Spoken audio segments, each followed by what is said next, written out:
Hey everyone, welcome back to the channel. So we've been making some pretty good progress on the engine, and today the plan is to put the oil pan back on and get that all tightened up. So before we get into that, just a quick sort of summary of where we've gotten to so far. Obviously, all the cylinders, or all the pistons are back in. We've got the crankshaft in. The cradle's on, oil pump is on, and the rear main seal are on. So everything's basically in place to put the oil pan back on. The one thing that I'm going to do, I'm going to go ahead and do that right now, is actually go through and just double check all of the torques, all the torque settings on everything to make sure that we're in good shape. Since once the oil pan's back on, I'm not going back under here again. The other thing that you'll see is I've actually gone through and I'll say refurbished, but basically I fixed the oil pan. One of the big things that we found when we pulled it apart was that there were a ton of metal chunks in the oil pan, and the bottom bowl of the oil pan was actually had a big dent in it. Which, one of the going theories out there is that if that thing ever gets dented, it restricts oil flow and then causes you all sorts of problems in the engine. So maybe that's where the problem came from originally. No real way to prove it, but that's kind of where we're at. So I've actually gone through and pushed the bowl back out. It's pretty much back to normal. And then went through and knocked all the rust off the outside of the oil pan and painted it up real nice so that it just is kind of protected from the elements. So with that, here we go. We're going to go through, double check the torque on all of the bolts, and then get the oil pan on.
So now that everything's torqued down, it's time to work on the oil pan.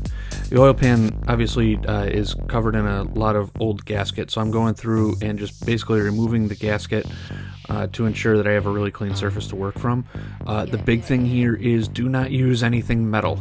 You do not want to scrape up the bottom of the pan, as you will end up with oil leaks. So you'll notice that everything I'm using is plastic. The brush that you see is also plastic, and this is just a plastic paint scraper.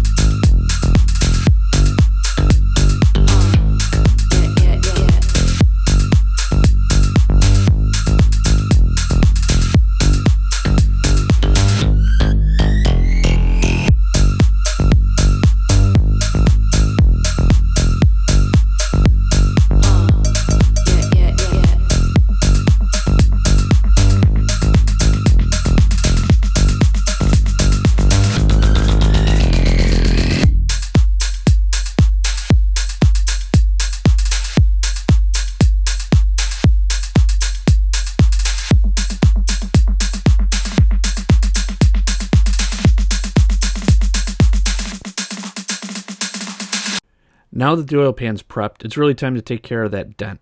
This dent is probably the reason for the spun bearings in the vehicle in the first place. Most likely somebody either hit a curb or they tried lifting the car with the oil pan, which was a really bad idea. So we need to get this dent out of here so that the oil flows freely and hopefully we don't spin any more bearings. So here it is beforehand.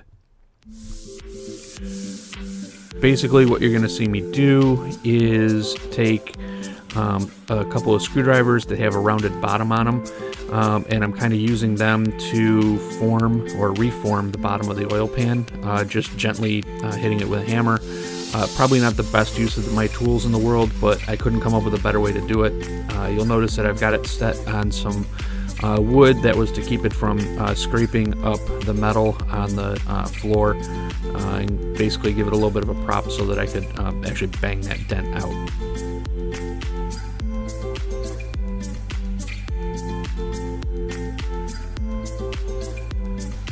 And here it is after the dent has been taken out, and you can see that it's now much rounder. It's taken back to its original shape, or best that I can tell, its original shape. And so hopefully the oil will flow much better through the pan and into the engine, so I don't end up with any issues with the spun bearing again.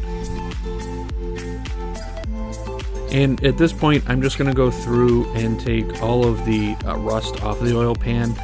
I'm hitting it with a copper brush, or probably brass bristled brush, going through and just trying to remove all of the different rust spots and areas where it was starting to corrode.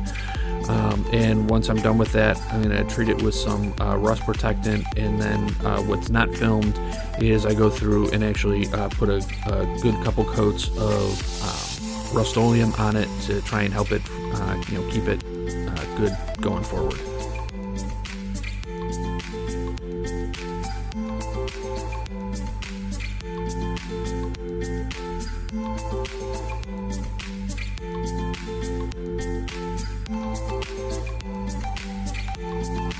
Using a hand brush just wasn't quite cutting it, so I went out and got a abrasive wheel and hooked that up, and that made pretty light work of getting rid of the rest of the rust on here. Sometime in the future, I really hope to get like a sandblaster or something along those lines to make these types of things a lot easier. But for now, since I really don't have a good place to use a sandblaster, this is going to have to work.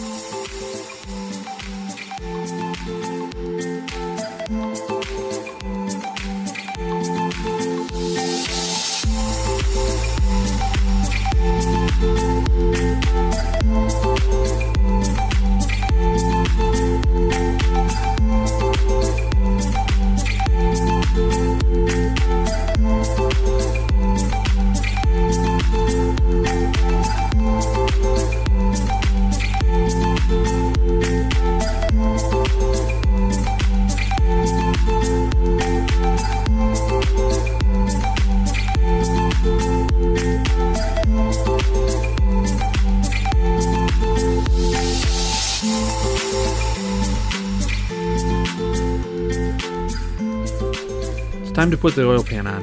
I didn't end up videoing the painting of the outside of the pan, but you'll notice in a little while that it looks much shinier and new. Right now I'm going through and putting on the gasket maker, just making sure that everything's on there properly, and we'll go ahead and place it on properly, set it down nice, and then start putting in the bolts. The bolts, there is a pattern that you're supposed to follow. It's in the manual, and it does tell you which way to go. So always make sure that you follow the proper pattern when you're putting these on, especially when you're torquing them down, to ensure that the pan seats properly.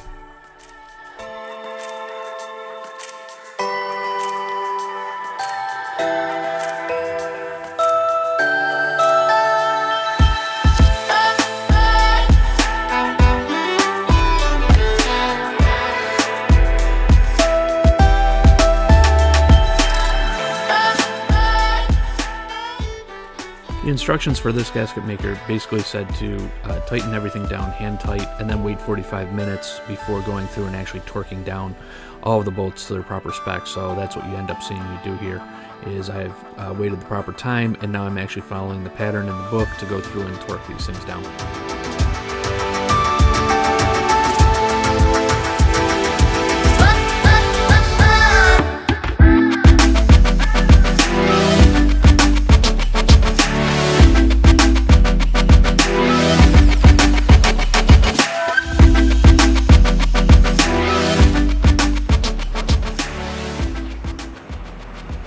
Alright, well, that's going to do it for today. Oil pan's on. Guess that means the lower half is done. When I went through and checked everything out, the gasket, it sort of squeezed out around all the edges. Everything looks good there, so hopefully my first oil pan gasket is good and doesn't leak. Only time will tell, and it's still going to be a lot of time before we get around to actually finding out whether or not this thing actually holds oil. All that being said, be sure to like, subscribe, leave comments down below. I really appreciate all the comments I get. Been some very helpful information from people. And a big shout out to the forums who are starting to follow me as well and leave me some information over on the forums. Those are also super helpful. So yeah, with that, we'll see you next time. See ya.